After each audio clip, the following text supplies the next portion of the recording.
everyone. This is Nurse Anna from nursestudy.net, and we're continuing, of course, our cardiovascular disorders. This is hypertension. This is 25 questions with answers and rationales. Enjoy. Before I forget, I do have free audiobooks via A6 Audible. All you need to do is look at the link in the description, and it's a free 30-day trial. You can get through the book within the 30 days. So please utilize this to get more questions for NCLEX NGN that you can listen to in your car or in the library. Question 1. A 55-year-old male with a history of hypertension presents to the emergency department with severe headache, blurred vision, and confusion. His blood pressure is 210 over 120 millimeters of mercury. The nurse anticipates which of the following interventions? A. Administration of intravenous hydralazine. B. Administration of oral furosemide. C. Administration of sublingual nitroglycerin. D. Administration of oral enalapril. Answer: A. Administration of intravenous hydralazine. Rationale: the patient is experiencing a hypertensive crisis, and rapid reduction of blood pressure is critical to prevent organ damage. Intravenous hydralazine is a direct-acting vasodilator that can quickly reduce blood pressure, making it the preferred choice in this emergency situation. Question 2. A 60-year-old female with poorly controlled hypertension and a history of chronic kidney disease is prescribed lisinopril. The nurse knows that which of the following laboratory values should be closely monitored? A. Serum sodium. B. Serum potassium. C. Serum calcium. D. Serum magnesium. Answer: B. Serum potassium. Rationale: lisinopril is an ACE inhibitor, which can increase potassium levels by inhibiting the renin-angiotensin-aldosterone system. Hyperkalemia is a significant risk, especially in patients with chronic kidney disease, necessitating close monitoring of serum potassium levels. Question 3. A 48-year-old male with hypertension and type 2 diabetes mellitus is being discharged with a prescription for an angiotensin II receptor blocker, ARB. The nurse should include which of the following points in the patient education? A. This medication may cause a persistent dry cough. B. Report any signs of facial swelling or difficulty breathing immediately. C. You will need regular blood tests to monitor your thyroid function. D. Avoid foods high in vitamin K while taking this medication. Answer: B. Report any signs of facial swelling or difficulty breathing immediately. Rationale: ARBs can cause angioedema, a potentially life-threatening condition characterized by swelling of the face, lips, and airway. The nurse must emphasize the importance of reporting these symptoms immediately. Question 4. A patient with hypertension is prescribed spironolactone. Which of the following is the most important nursing consideration? A. Monitoring for signs of hypercalcemia. B. Monitoring for signs of hypokalemia. C. Monitoring for signs of hyperkalemia. D. Monitoring for signs of hyponatremia. Answer: C. Monitoring for signs of hyperkalemia. Rationale: spironolactone is a potassium-sparing diuretic, which can lead to hyperkalemia. Nurses should monitor the patient's potassium levels and assess for symptoms such as muscle weakness, fatigue, and arrhythmias. Question 5. A 65-year-old patient with hypertension and a history of myocardial infarction is prescribed a beta blocker. Which of the following is a key point the nurse should include in the patient's education? A. You may experience weight gain while taking this medication. B. This medication may cause your blood sugar to drop. C. Do not stop taking this medication abruptly. D. You should avoid consuming dairy products with this medication. Answer: C. Do not stop taking this medication abruptly. Rationale: Abrupt discontinuation of beta blockers can lead to rebound hypertension and increase the risk of a myocardial infarction. Patients must be instructed to taper off the medication under medical supervision if discontinuation is necessary. Question 6. A patient with long-standing hypertension presents with complaints of muscle cramps and palpitations. Laboratory tests reveal hypokalemia. The nurse knows that which of the following antihypertensive medications is most likely responsible. A. Lisinopril. B. Amlodipine. C. Hydrochlorothiazide. D. Losartan. Answer: C. Hydrochlorothiazide. Rationale: hydrochlorothiazide is a thiazide diuretic, which can cause potassium loss, leading to hypokalemia. Patients on this medication should have their potassium levels monitored regularly, and they may require potassium supplementation. Question 7. A 72-year-old female with hypertension and chronic obstructive pulmonary disease, COPD, is prescribed a calcium channel blocker. Which of the following potential side effects should the nurse monitor for? A. Reflex tachycardia. B. Bradycardia. C. Dry cough. D. Hyperkalemia. Answer: B. Bradycardia. Rationale: calcium channel blockers, particularly non-dihydropyridines like verapamil and diltiazem, can cause bradycardia by slowing down the conduction through the AV node. This is particularly important to monitor in patients with existing heart conditions. Question 8. A patient with hypertension is prescribed a medication that works by reducing sympathetic nervous system activity. The nurse knows this medication is likely A. A beta blocker. B. An alpha-1 blocker. C. A central alpha-2 agonist. D. An angiotensin-converting enzyme ACE inhibitor. Answer: C. A central alpha-2 agonist. Rationale: central alpha-2 agonists, such as clonidine, reduce sympathetic nervous system activity by stimulating alpha-2 adrenergic receptors in the brain, leading to decreased peripheral vascular resistance and lowering blood pressure. Question 9. A patient with a history of hypertension is admitted with a suspected stroke. Which of the following medications would the nurse anticipate being withheld initially? A. Labetalol. B. Clonidine. C. Amlodipine. D. Enalapril. Answer: D. Enalapril. Rationale: in the setting of an acute stroke, the management of blood pressure is crucial. ACE inhibitors like enalapril are generally withheld in the acute phase to avoid excessive lowering of blood pressure, which can compromise cerebral perfusion. Question 10. A patient with hypertension and heart failure is prescribed a combination of hydralazine and isosorbide dinitrate.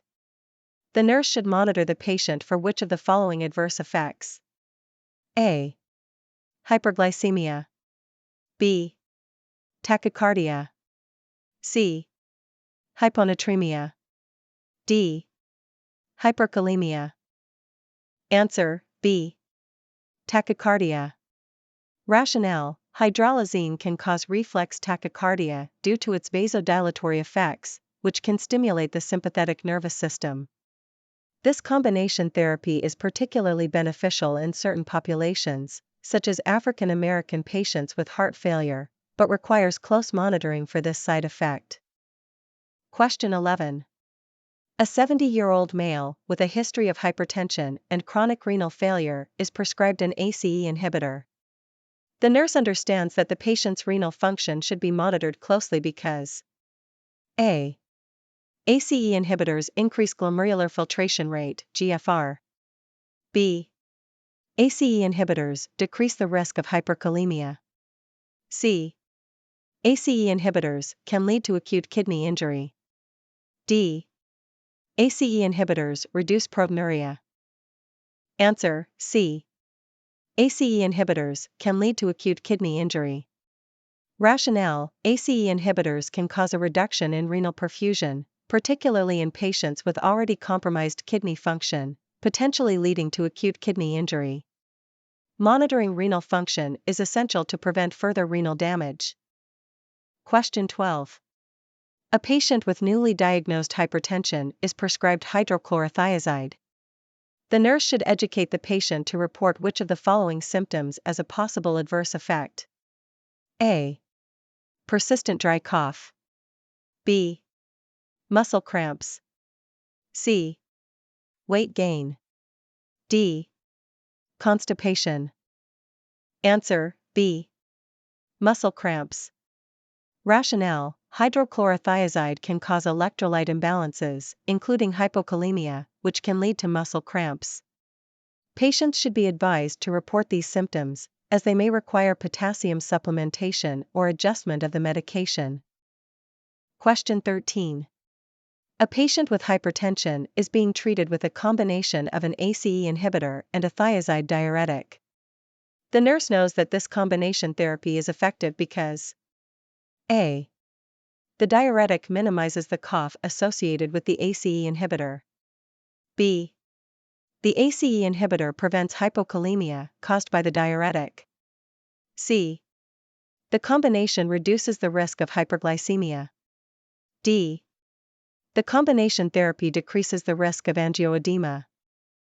Answer: B. The ACE inhibitor prevents hypokalemia caused by the diuretic.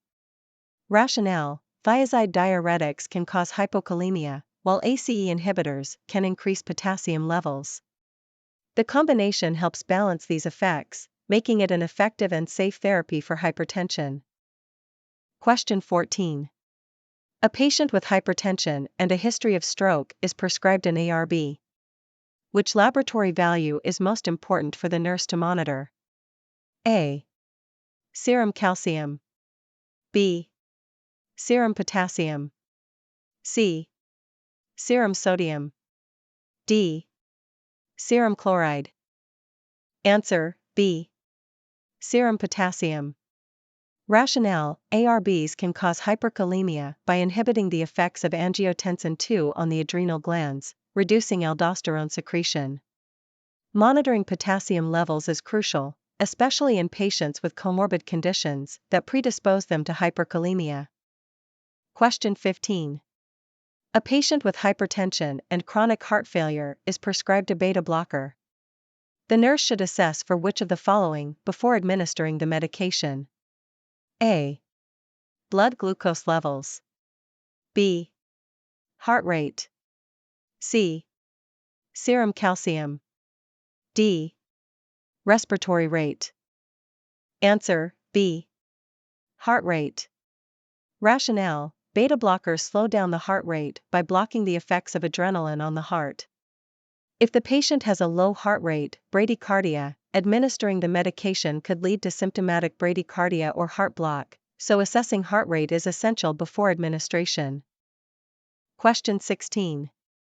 A patient with hypertension is prescribed amlodipine. The nurse knows that which of the following is a common side effect of this medication. A. Peripheral edema. B. Hyperkalemia. C. Bradycardia. D. Hypoglycemia. Answer: A. Peripheral edema. Rationale: amlodipine, a calcium channel blocker, can cause peripheral edema due to its vasodilatory effects, particularly in the lower extremities. Patients should be monitored for swelling and other signs of fluid retention. Question 17. A patient with hypertension is started on an alpha-1 blocker. The nurse should educate the patient to avoid which of the following. A. Taking the medication with food. B. Standing up quickly from a sitting position. C. Using salt substitutes.